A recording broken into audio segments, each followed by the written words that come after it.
So we are human beings, at times we err, but we also move on the road of correcting our errors, and we are ready to move on. Obaka bwaffe mu butuuse tuwadde tuli mu opposition aba national unity platform naye temututya tuzze kukola mirimu tukwasaganye ne Pulezidenti Museveni n'abali mu kulembeze bonna tulabe ng'abantu bano tetubafiiriza services tetwagala kubakotakira.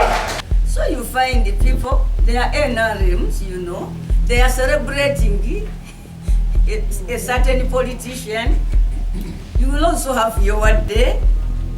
So you don't want to embarrass your hosts. You say some few good things about him and leave the matter there. That because the journalist in Subuga is on a fault-finding mission against you. If you get out to look for faults against you, you will definitely get them. Ngomuntu akenda kumacha kugoberera kunonyeko byakuvunana anti erajja kubifuna. Twagala tutambule Muzeyi wakazi mugambe we are ready to cooperate and to work with the government to deliver services to the common man of Uganda. Twagala okulaba nga twanukula omulanga gw'aba youth kweke yabadde mu Uganda yonna. It needs to be addressed. They have challenges which we need to address as government. I've got you here. First of all, to complain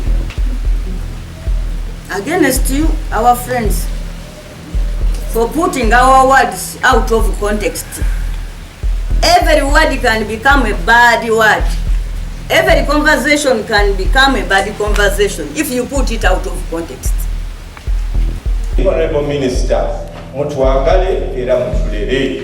Otumanyi bulungi, otumanyi ensaaga yaffe n'ennyumya yonna tulowooza ati Mukono tujagala nnyo. Abakulembeze bano gw'ogenda otwana balinga okusobola okulaba nga tutambula. Manyi nti Museveni akwagala nnyo, okwagala kwe spreading Mukono yaffe.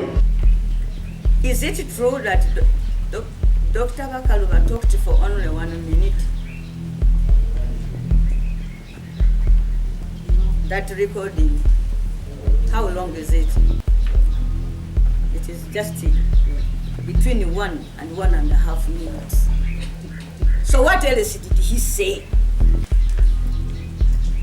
Why is it important that of all things he said, journalist in Subuga was only interested in that part?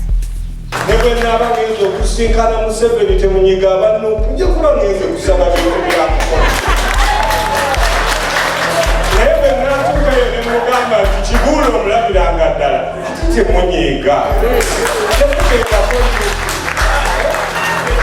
And we want unanimously to inform the public and everyone listening to us and to reiterate our commitment as National Unity Platform that we are supporters of Kyagulanyi Ssentamu as our president, and we are determined and committed to move with him as Mukono district. So, we still present Dr. Bakaluba Mukasa as the chairman of Mukono district on NUP ticket. Namaze n'okukeberwa COVID ogenda kulayira kwa president naye kyebuuza ku banno bangende oba birimija. And because we are politicians, our jokes are always around the politics. Naffe munabyafuzi bw'aba asaaga era asaagira mu byabufuzi. Nga ndi katono wali musanze asaaga by'abasawo Baganda by'amamafiina ne kulanama.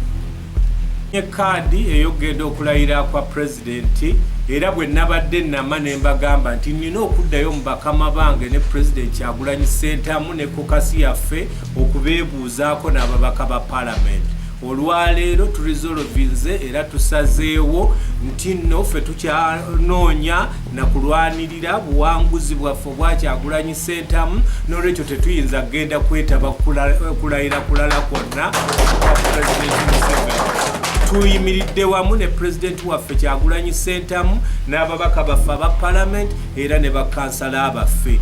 Olwekyo ebyo byonna ebyabadde bibungeesebwa ati ate Bakaluba akoze ati asaze eddiiro, we are sorry era that was very unfortunate.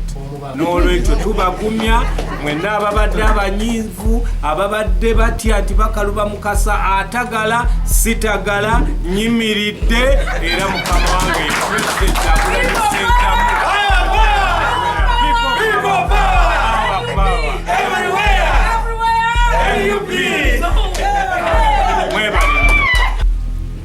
Still, we have also cautioned ourselves to be more careful.